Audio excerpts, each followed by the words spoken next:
আসসালামু আলাইকুম ফ্রেন্ড, সবাই কেমন আছেন? আশা করি সবাই খুব ভালো আছেন। ওয়েলকাম টু মাই চ্যানেল রুমার রান্নাঘর। নতুন একটা রেসিপিতে সবাইকে স্বাগত জানাই। আমার আজকের রেসিপি মোচার চপ। দারুণ একটি রেসিপি, সহজভাবে বানিয়ে দেখাবো। চলুন ভিডিওটা শুরু করা যাক। আমি একদম টাটকা একটা তাজা মোচা নিয়ে নিয়েছি এখানে। বাজার থেকে যদি আপনারা কেনেন তাহলে অবশ্যই দোকানদারকে জিজ্ঞাসা করে নেবেন যে এটা কাঁঠালি কলার মোচা কিনা। যদি কাঁচ কলার মোচা হয় তাহলে কিন্তু সেটা তেতো হতে পারে। তো এখন মোচার থেকে এই ভেতরের সাদা অংশটা ফেলে দেবো, শক্ত যে সাদা অংশটা ফেলে দিতে হবে।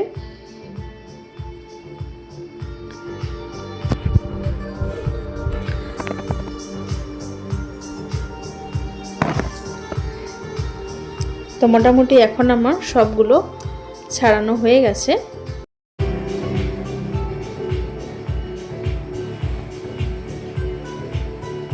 আমি এইগুলোকে একটু কুচি করে নেব, ছোট ছোট করে কেটে নেব যাতে তাড়াতাড়ি সেদ্ধ হয়ে যায়।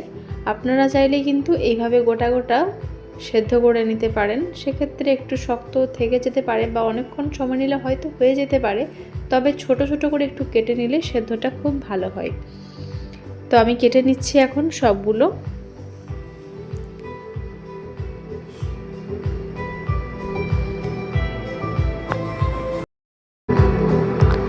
তো এখন একটা পাত্রে আমি পানি দিয়ে নিয়েছি আর 1 চামচ পরিমাণ নুন, অল্প একটু হলুদ দিয়ে একটুখানি ফুটে উঠলে তারপরে আমি কেটে রাখা মোচাগুলো এখানে দিয়ে নিলাম।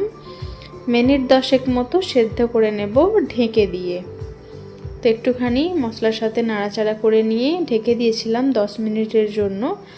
একদম খুব ভালোভাবে সেদ্ধ হয়ে গেছে। পানিটা ছেঁকে ছেঁকে আমি তুলে রেখে দিচ্ছি একটা ছাঁকনিতে, যাতে আরও ভালো করে পানিটা ঝরে যায়। সেম প্যানেই আমি তেল নিয়ে নিয়েছি আর দিয়ে দিচ্ছি 1 বাটি পরিমাণ পেঁয়াজ কুচি। এইখানে আমার মিডিয়াম সাইজের পেঁয়াজ নিয়েছি 4টে মতো। পেঁয়াজটা যখন এইভাবে নরম হয়ে যাবে তখন এর মধ্যে আমি একটু দিয়ে নেব নুন। 1/2 চামচ পরিমাণ নুন দিয়ে নিচ্ছি আর দিচ্ছি 3টে চেরা ছোটো ছোটো করে কুচি করে নেওয়া কাঁচা লঙ্কা, ঝালের জন্য দিলাম।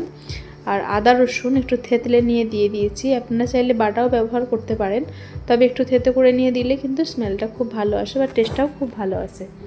এখানে মশলা নিয়েছি লঙ্কার গুঁড়ো, জিরে গুঁড়ো, হলুদ গুঁড়ো, নুন আর নিয়েছি অল্প একটু গরম মশলা গুঁড়ো।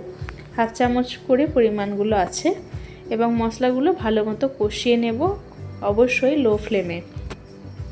তারপরে সেদ্ধ করে রাখা মোচাটা আমি এখানে দিয়ে নেব।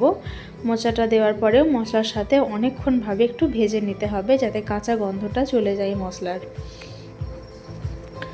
আর খুব ভালো একটা বাইন্ডিংয়ের জন্য, যেহেতু মোচার চপ বানাবো তাই জন্য এখানে 2 থেকে 3টে মতো মিডিয়াম সাইজের আলু সেদ্ধ করে নিয়ে হাতে করে একটু ভেঙে দিয়ে দিলাম। এতে করে মোচার চপগুলো শেপ করে নিতে খুব সুবিধা হয়। সব শেষে অল্প একটু নুন আমি দিয়ে নিচ্ছি। এখন নুনটা আমার কাছে একটু কম মনে হয়েছে।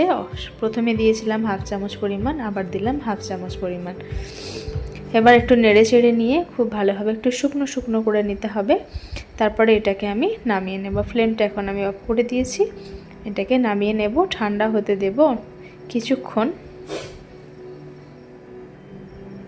তো যতক্ষণ এটা ঠান্ডা হবে ততক্ষণে আমি বেসনের ব্যাটারটা রেডি করে নেব।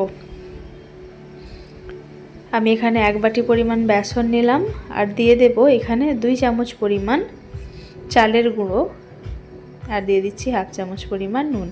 এবারে অল্প অল্প করে পানি দিয়ে সুন্দর মতো একটা ব্যাটার তৈরি করে নিতে হবে।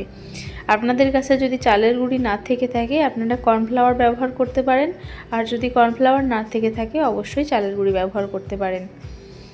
তো অল্প অল্প করে পানি দিয়ে সুন্দর মতো একটা ব্যাটার তৈরি করে নিয়েছি যাতে কোনো লাম্পস না থাকে। একটুখানি হাতে করে দেখাবো ঠিক কী রকম ব্যাটারটা হয়েছে। দেখুন খুবই হালকা একটা প্রলেপ পড়ছে হাতের মধ্যে, ঠিক এরকমই ব্যাটারটা হতে হবে। তবে একটু মোটা হলে অসুবিধা নেই, তবে এর থেকে বেশি পাতলা করবেন না।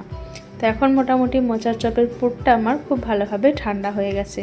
এখন আমি 25 গ্রামের মতো বাদাম এখানে ভালোভাবে ভেজে নিয়েছি আর তারপরে খোসাটা ছাড়িয়ে নিয়েছি। মোচার ঠান্ডা হয়ে যাওয়ার পরে এটা মিশিয়ে নেব। আপনারা চাইলে ভাজার সময় দিতে পারেন। তো এখন চপগুলোর শেপ দিয়ে নিচ্ছি। খুব বড়ও করব না, আবার খুব ছোটও করব না, মিডিয়াম সাইজের চপের শেপগুলো দিয়ে নিয়েছি। এবার কড়াইতে আমি তেল দিয়ে নেব। তেলটা হালকা একটু গরম হলে আমি চপগুলো এক এক করে ভেজে নেব।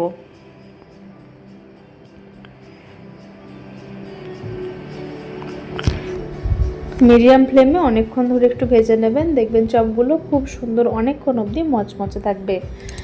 উল্টে পাল্টে এরকম লাল লাল করে আমি ভেজে নিয়েছি।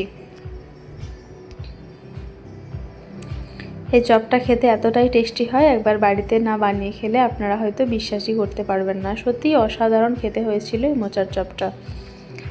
আপনারা এই মোচার চপ এমনিও খেতে পারেন, কোনো সস দিয়েও খেতে পারেন, বা ভাত দিয়েও খেতে পারেন। তো এই ছিল আমার আজকের রেসিপি।